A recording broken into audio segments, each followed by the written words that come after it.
امام احمد ماہرش کابی سے روایت کرتے ہیں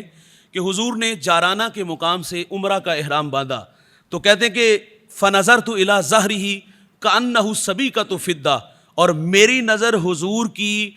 پشت مبارک پہ پڑی تو وہ اس طرح تھی جس طرح چاندی کی ڈھلی ہو۔ ابن اساکر بیان کرتے ہیں مکہ میں قحط پڑا اور لوگ جناب ابو طالب کی خدمت میں حاضر ہوئے، عرض کیا کہ وادیاں خشک ہو گئیں، جانوروں کے لیے سر سبز گھاس کا ایک تنکا نہیں، اور اہل خانہ بھوک میں مبتلا ہیں، آپ اولاد اسماعیل سے ہیں، چلیں اور اللہ سے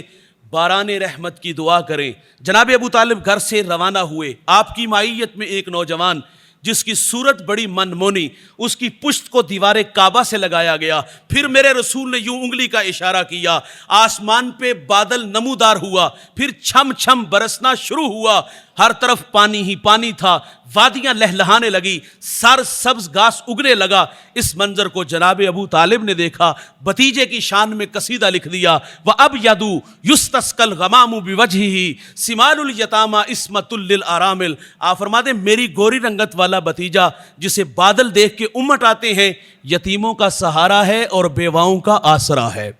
وہ نبیوں میں رحمت لقب پانے والا، مراد غریبوں کی بھر لانے والا، وہ اپنے پراؤں کا غم کھانے والا، مصیبت میں غیروں کے کام آنے والا۔ اور کریم آقا صلی اللہ علیہ وسلم کا شکم مبارک ایسا تھا، سوال بطن و صدر، سینہ اور پیٹ برابر تھا، اور حضور نے کبھی پیٹ بھر کے کھانا نہیں کھایا تھا، اور حضور نے کبھی فقر و فاقے کی شکایت بھی نہیں کی تھی، اور یہ فقر اختیاری ہے، اضطراری نہیں ہے۔ اللہ فرماتا ہے محبوب آپ کہو تو ہم بطح مکہ کو سونے چاندی کا بنا دے، لیکن حضور نے عرض کیا مالک میری آرزو ایک دن کھانا ملے، ایک دن بھوکا رہوں، جس دن کھانا ملے تیرا شکر ادا کروں، اور جس دن بھوکا رہوں اے اللہ تجھے صبر کر کے دکھاؤں۔ یہ فقر اختیاری تھا، پیٹ بھر کے کھانا نہیں کھایا۔